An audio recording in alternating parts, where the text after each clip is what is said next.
One slate.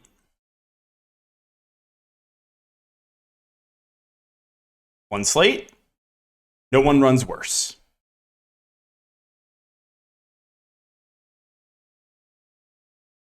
Those are phrases that are repeated a lot on this channel, and I wish they weren't. But one slate and no one runs worse. Okay?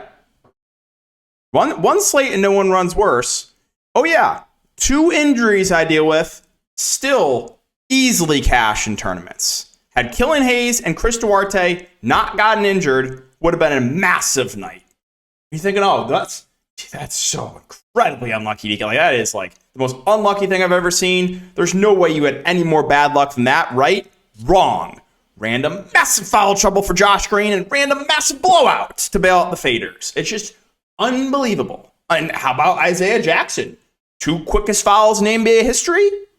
Put it on the board. Unbelievable. Take Killian Hayes over a fantasy score. Just needs like 6 in the second half. Injured. Barely plays. Duarte injured. It's just like, come on, right? That can't happen. I will apologize for building a lineup that was duped a ton. I didn't think it would happen. I'm sorry. I did not think this would happen. My lineup was duped a ton. I think every single person that played Giannis had this lineup. And the reason I was okay having this lineup, I didn't think it was going to be duped, was because Giannis was questionable. And everyone that had this lineup was in the same scenario where if Giannis did not play, I would have had to leave like $3,000 on the table. I would have had to play like Bobby Portis. I would have to leave like a lot of money on the table. Or it wasn't Middleton. I think I could have played Middleton. But I would have to leave like $3K on the table. There's no way everyone took that risk too. There's no way. Literally, Giannis, 18% in high stakes, 13% low stakes. But I swear, every single person that played Giannis had this lineup. And the reason I was okay having it was because I didn't think people were going to take that risk. Because I literally would have had to leave like $3,000 on the table if Giannis did not play.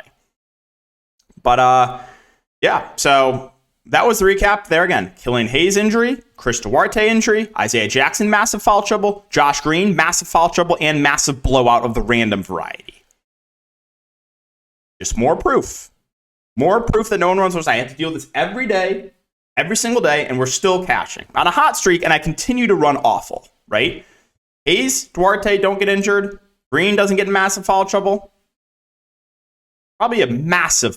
I'm still 3x night with all that horrific luck. And I mean horrific, right? There's just no one. There's just no one that runs worse.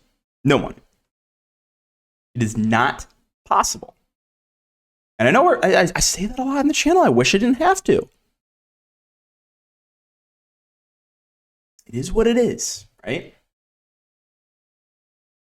So that is the recap. Hope you guys had a good night. Hope you avoided some of the injuries and massive foul trouble. Before we do talk about this 8-game slate, though, I do want to mention the sponsor of the video. That would be Prize Picks. Use the code DKDFS for 100% match up to $100. It'll be linked down below as well. And more in-depth content, DFS Prize Picks. You can check out my Patreon linked down below. All right, so let's get into the video. Let's hope for no injuries tomorrow. That'd be greatly appreciated. And yeah, so start off with Cleveland and Charlotte. On the Cleveland side, no Jared Allen. But I think you get the same starting lineup with Lamar Stevens moving into the starting lineup. With that being said, Evan Mobley does look a bit better. He dealt with a little bit of foul trouble last game. Still played 39 minutes. It's a great match against Charlotte. He should play majority at the 5. So I do like Mobley even at the price point. Mitchell and Garland I like the ceiling on both. I wouldn't call either priority, but again, it's a really good matchup, and you're just going to get big minutes for these guys. Like in competitive games, they're playing close to 40 minutes a game. So that's the positive with those two guards. LeVert at 5K, still played 34 minutes last game with Mitchell and Garland both healthy, but again, that was because of no Jarrett Allen. So I think he's reasonable, but definitely not a priority. Isaac Okoro, like, obviously he's close to 30 minutes. It's Okoro, though. He still has a low floor. Lamar Stevens started and played 30 minutes. If he starts again, I think he's fine. He's not the best point per minute guy, but a 3.5K, that makes him playable. You probably see, 15 to 20 minutes from Ricky Rubio is not a bad point per minute guy, playable, dart throw. And Chetty Osman did see only 8 minutes. There's a chance if he plays better, he could play a little bit more. Like maybe Lamar Stevens or Okoro play less and Chetty plays more. But so that is Cleveland. So move out of Charlotte. Tough matchup here for the Hornets, but I think, some of the main guys are playable in tournaments. Rozier, Oubre, like in competitive games, he's going to be playing close to 40 minutes. Like in the same matchup a couple days ago, you saw 39 minutes for Terry Rozier. Kelly Oubre played 36 minutes. So they're playable. Tournament options. Gordon Hayward at 7-1 is fine. Washington 6-7. I don't love the price point as much there. I still like Nick Richards at 5K. He's going to start. He's going to play around 30 minutes. He's a good point per minute guy. It's not the best matchup, but I still like Richards. I do have some interest in Kai Jones, who got the backup 5 run, dealt with massive foul trouble and fouled out in 13 minutes. I think he would have played more, and I'm not sure if the field's going to pick up on that. So I think on average, you're probably going to get close to 20 minutes from Kai Jones. So I actually do like him at 3.3, and I don't think a lot of people will go there. As far as the rest of the team goes, Dennis Smith Jr. is 5.2. Played 37 minutes last game. I think he is a decent play there in the mid-range. I think I don't think I'm going to get to anyone else. Like, besides Kai Jones, I'm not going to go to like Bryce McGowns or Steve Mikhailuk or JT Thor. I just don't think I can do that. Detroit, Washington, so Pistons slates. We got a Pistons slate and we got a Spurs slate. I assume the guys that missed tonight are going to be out once again. If that is the case, and Killian Hayes actually plays, I like Killian Hayes a good amount. Again, barely played in the second half after he was smashing in the first half. Just so incredibly tilting. Livers got a bit banged up and dealt with foul trouble, only played 20 minutes, but on average, I think he's going to play high 30s. Corey Joseph had a huge game off the bench in 32 minutes, but I don't know if he's going to play that much as long as Killian Hayes is available. Duran, Wiseman, they're going to split center position. Wiseman at 6'9", had a good game, but I don't know if I can pay that price point for him. Duran at 5'5", maybe a little bit easier to get to, but I don't love the price points of either of those centers. Eugene Amorie, he's probably going to be really popular. Started, played 32 minutes. Like, he's just like an energy guy. He's like pretty similar play to like a Jared Vanderbilt. He's not like a high usage guy. He can do a lot of different things. And I played 32 minutes. I think he's going to be one of the more popular values in the slate, but for good reason. Magruder's 3'5". He played 32 minutes. That's viable value as well. RJ Hampton saw 24 minutes. He's a viable dart throw. So a lot of these Pistons guys are playable, but there is blowout risk for sure. Moving on to Washington. So Kuzma status is pretty big. If he misses, it's the usage bump to Porzingis and Beal in a great spot. And then you probably get Denny in the starting lineup, I would guess. I guess they could go small too with Corey Kispert. We'll see. But yeah, Porzingis and Beal, they're fine if Kuzma is in, but they look a lot better if Kuzma's out. And like I said, it's a great spot. Kuzma himself, if he plays, same thing, reasonable. But if he misses, you should get more minutes for Denny. You should get more minutes for Kispert. Denny would be the guy I'd look to probably for value if there's no Kuzma, just because he's not a bad point per minute guy and probably would expect, high 20s minutes from him. Gafford's 4'6". I think he's a fine tournament play. His minutes fluctuating a little bit. Monte Morris, DeLon Wright, they're kind of splitting the point guard duties. Probably give the edge to Morris since he's starting, but you can still consider DeLon Wright, I guess. Don't think I'll get to anyone else, though, on Washington. So let's move on to Denver and Toronto. For Denver, we got Jamal Murray status up in the air and Reggie Jackson probable. Nikola Jokic, 77 and 87 back-to-back games. But when I play, no one played Jokic 3 slates ago. Fantastic matchup at home. No one. Absolutely no one played him. 45 fantasy points when I play him. Next 2 games, 77 and 87.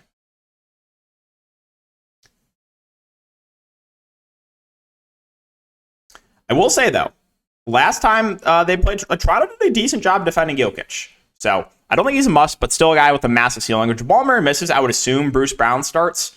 I hope Jamal Murray plays. I don't want to play Bruce Brown. I put him so many times with Jamal Murray out. Every time he's just a bust, but he would see a minutes bump and play the point guard position, start at the point guard, most likely if Jamal Murray's out.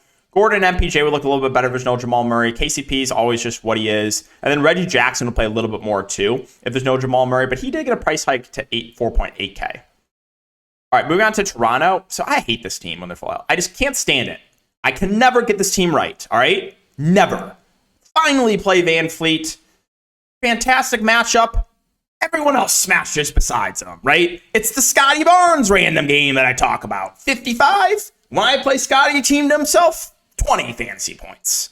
But a fully healthy team, you better believe it's a Scotty Barnes takeover. How about OG Anunoby? How about a 50 bomb for him? Jakob Poeltl? Massive game for him too. Everyone besides Van Fleet. I finally play someone on Toronto with a fully healthy team. Massive bust. I hate this team, right? Because there's no rhyme or reason. If I ever play someone when they're healthy, it's just the rest of the guys go off. It's so tilting.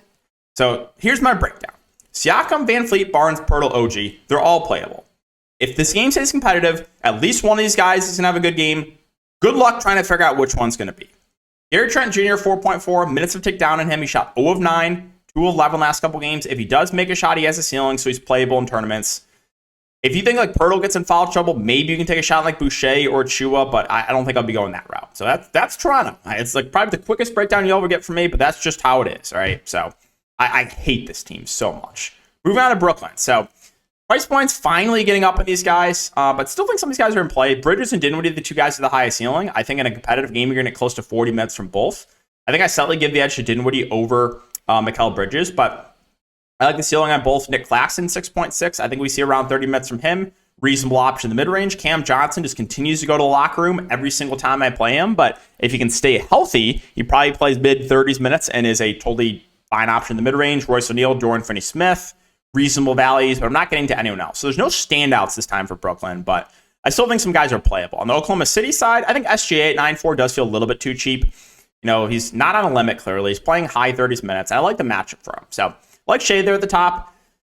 Giddey, the guard, Jalen Williams have both had ceiling games with SGA in, but I don't think either of those guys stand out. Lou Dort feels a little pricey. I don't think I'm going to get to anyone else. I mean, if you want to mess with the bigs, you can look at Jalen Williams, the big, or Dario Saric, but it's just like, you just don't know what you're getting out of these guys. You just don't. I have no idea how many minutes they're going to play. Saric is not a bad point per minute guy, but I played him with half the team out 3 slates ago, and he played 6 minutes. Because that's a thunder for you, all right? So your guess is as good as mine with minutes for those guys. Moving on to Lakers, AD is probable. LeBron James still out. So Anthony Davis himself against the Pelicans, I think is a good play here. But a little bit quiet last couple games, but I like the ceiling on him a lot. D'Angelo Russell's taken over last couple games. Played 35 minutes last game. I don't think he's going to continue to shoot like 70% from the field, though. But I think he's still a good option there at 7-1. Schroeder moved back to the bench, only played 26 minutes. A little bit tough for me to go to him.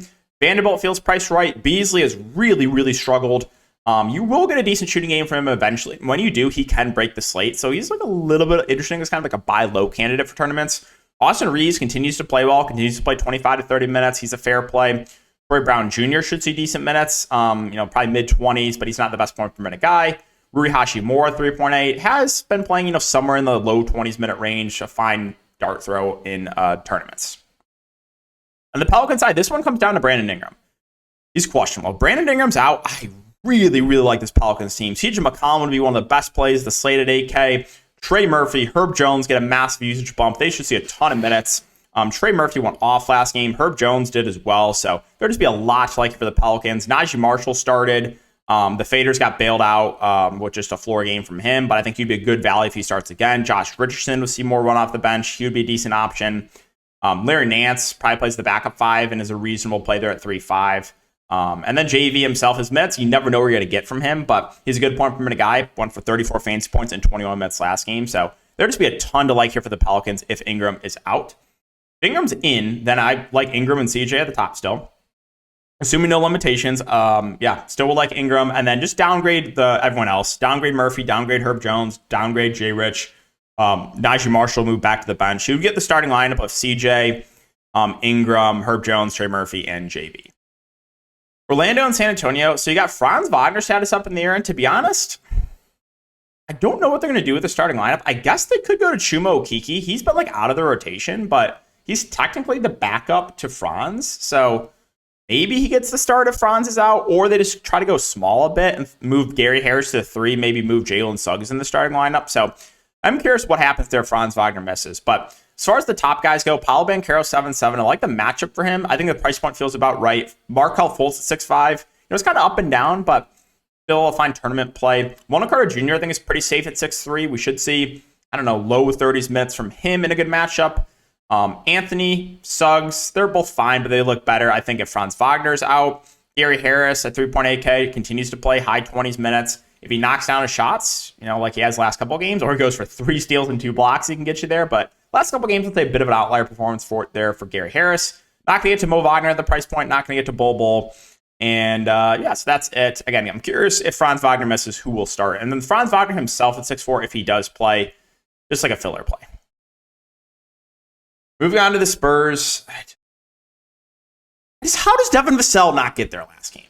Could someone, I don't understand how that's even possible. Team literally to himself against the Thunder. 5% shooting. Bust. I don't get it. But Keldon Johnson, Jeremy Sochan status both up in the air. That's pretty important. If they're both out, my guess for the starting lineup would be Graham, Blake Wesley, Vassell, Bates, Diop, Collins. If that is the case, both guards are going to look really good here. Graham, good point per minute guy at 5K. Would like him a good amount. Blake Wesley, not the best point per minute guy, but if he starts, he'd be a really good value. And then Bates Diop, I think, would be a safe play. He continues to play in competitive games, probably, high 20s minutes. Vassell's ceiling goes way up, even though it's not shown it of late. It is definitely there. And Zach Collins will look better, get a usage bump as long as he stays out of foul trouble. There'd be a lot to like here from the Spurs if those two guys are out. I think you could even make the argument for Doug McDermott at 3-6. Back-to-back games where he's played mid-20s minutes. Sandro Mamukelashvili probably sees a little bit of run. Played 17 minutes last game. I think he could be interesting. So there would be a decent amount to like from the Spurs if those guys are out. Now, if Keldon and Sochan are both in, then I think the starting lineup is going to be Graham, Vassell, Keldon Johnson, Sochan, Collins. And then, assuming no limitations, I like the ceiling quite a bit in Keldon, even though he's literally lost me so much money this year. Jeremy Sochan's 5-6. I think he'd be a pretty safe play as long as there's no limitations. Collins of Vassell would still be playable, and I still would like Graham. I don't know if I'd get to a ton from the bench in that scenario. Like Bates Diop feel a bit pricey. Bassey, McDermott, So that's the Spurs. So let's finish up last couple games here. Milwaukee and Phoenix. This one should be a great game to watch. Giannis, well, I played him at low ownership tonight. Worked out in a big way. Matchup against the Suns, maybe not necessarily the best, but there was no limit on Giannis tonight, so I like him. I don't really think I can get to anyone else, though. Ingles should be back. He just rested today, so a lot of these guys are priced way up from when Giannis was out. He's now back, so it's basically just Giannis for me. On the Suns side, Booker, Paul, Ayton, like the ceiling on all three. I think Paul and Ayton a little bit easier to get to, factoring in price, but Booker, still has the ceiling at 10.1K, so all three of the main guys are viable. Josh Okogie, 5'2", he should play 30-plus minutes. He's a fair play in the mid-range. Ross and Craig should kind of split the 4 duties. Craig probably a little bit safer. Ross, if he can knock down his shots, probably has a little bit of a higher ceiling. If you think this game randomly blows out or Chris Paul doesn't play as much, you can look to a 3.3K campaign. It's not a bad point per minute guy, but that's the Suns. And let's finish it up with New York and Toronto. Or New York and Portland, I should say. Jalen Brunson, not likely to play. They said unlikely to suit up for Tuesday's game. So with that being said, I like Randall, I like Quickly, and I like Barrett again. Now, Quickly was massive chalk last slate because he had the big game. I preferred Randall and Barrett. Randall and Barrett came in at low ownership. They both smashed. So the ceiling goes up on all three of Randall, Quickly, Barrett. Quickly's going to start, probably play, 35-plus minutes. So there's a lot to like here for the Knicks if Brunson's out, and it doesn't sound like he's going to play.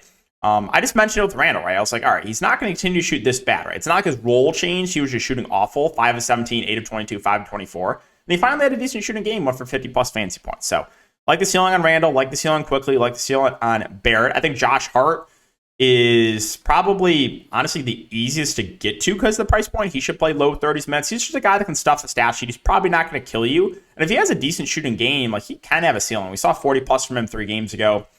Mitchell Robinson is a guy that, if he stays out of foul trouble, probably plays high 20s to low 30s minutes. Fair tournament play.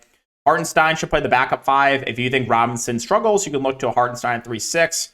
Quentin Grimes, going to start and probably play 25 to 30 minutes, but he's more of just a dart throw value. And finally, Portland. So you got Lillard, Ant, Grant, Lillard and Grant both questionable, which is pretty big. If they both miss, I think the starting lineup will probably be Simons, Reddish, Thibault, Nasir Little, and Nurkic. I guess they could go small and throw Shaedon Sharpe in there, but I think that would be the starting lineup. If that's the case, and the Blazers actually don't troll with the minutes like they did last game, I really like Anthony Simons at 6.9K, gets a massive bump. Nurkic, for some reason, only played 5 first-half minutes, 10 minutes overall, but if he plays closer to 30 minutes without Grant and Lillard, his ceiling's pretty high. Reddish, should get a lot of shots up and be a decent option in the mid-range. Thibault should probably play a ton. Nasir Little, not the best point per minute guy, but if he would start, he would be a good value. Then you can even start making the argument, again, for like Shaedon Sharpe off the bench, so there'd be a good amount to like here from Portland if that's the case. If Dame and Grant are both in, I don't really think there's anything that stands out to me. I think you can still play Dame in tournaments, even in not necessarily the best matchup. Grant, Simons both had kind of like the outlier game 2 games ago with Dame in. Don't think we can expect that again. So really, for my interest for Portland comes down to the status of Dame and comes down to the status of Jeremy Grant. All right, guys, so that's going to wrap it up for the video. Really appreciate you for watching as always. Just make sure to like, subscribe, hit the notification bell if you do enjoy. Keep an eye out for the Prize Picks video, and we'll see you in the next one.